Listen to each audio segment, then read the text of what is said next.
বিরতির পর স্বাগত।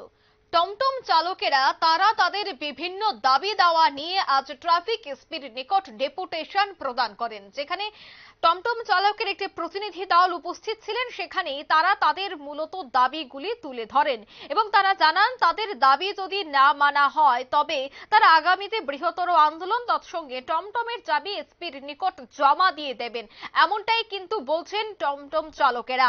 আর সেখানে সংবাদ সংগ্রহ করতে যায় সাংবাদিকরা, আর সেখানে একাংশ টমটম চালক সাংবাদিকদের সাথে দুর্ব্যবহার করে বলে অভিযোগ। সাংবাদিকদের সাথে দুর্ব্যবহারের অভিযোগকে কেন্দ্র করে ঘটনাস্থলে এক প্রকার উত্তেজনা পরিস্থিতি সৃষ্টি হয়ে যায়। টমটম চালকদের ডেপুটেশন প্রদানের আজ অনুষ্ঠান ছিল, কর্মসূচি ছিল। সেই কর্মসূচিকে কেন্দ্র করে এই ঘটনা, সেই বিষয়কে কেন্দ্র করে সংশ্লিষ্টরা কি বলছেন শোনাবো।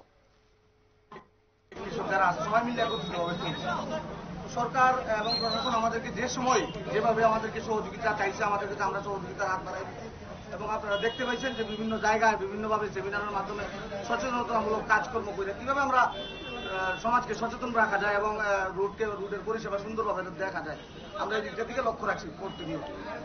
তো ইদানিংকালে দেখলাম যে আমাদের প্রশাসনের তরফ থেকে বিভিন্নভাবে রাস্তা ঝঞ্ঝাটের পরিষ্কারের নামে বিভিন্নভাবে আমাদের গাড়ির ফুটো ঘুরে ঘুরে কেস মামলা দিতেছে। পাশাপাশি কোনো জায়গা থেকে দাঁড়াইয়া প্যাসেঞ্জার নেওয়ার লেগা দেয় না, ট্রাফিকটা দেয় না, ট্রাফিকটা আটকায় নেয় এবং তাদেরকে ফটো ঘুরে ঘুরে ফাইন করে।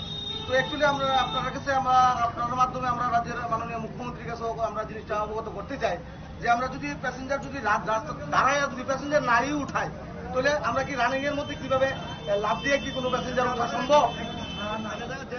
লাভ দেওয়া তো আর কোন রকম গাড়িতে ওঠা সম্ভব না। তো রাস্তা দাঁড়াই সেই তো প্যাসেঞ্জারটা উঠাইতে হয়, গেল এক নাম্বার পয়েন্ট।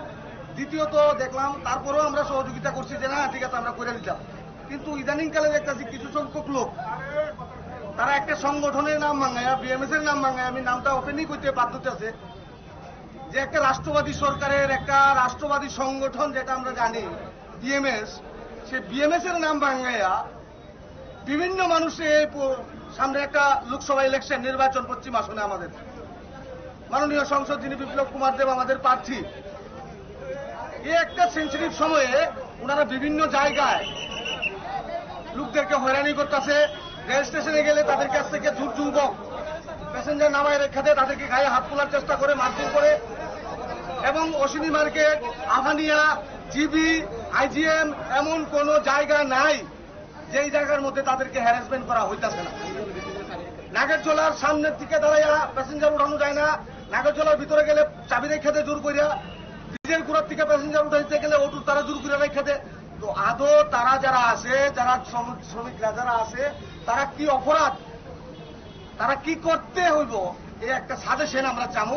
যদি তারা মনে করে যে না তোমরা টমটম চালাইয়া জীবিকা নির্ভর করতে লাগবো না, তোমরা আমরা বিকল্প কর্মসংস্থানের ব্যবস্থা যদি দিতে চায়, আমরা প্রস্তুত নিতে, আমরা নিজেদের শ্রম খাটাইয়া পরিশ্রম করে পারিশ্রমিকের মাধ্যমে আমরা চলতে চাই, কিন্তু যদি বিকল্প কর্মসংস্থানের ব্যবস্থা করে আমরা করব।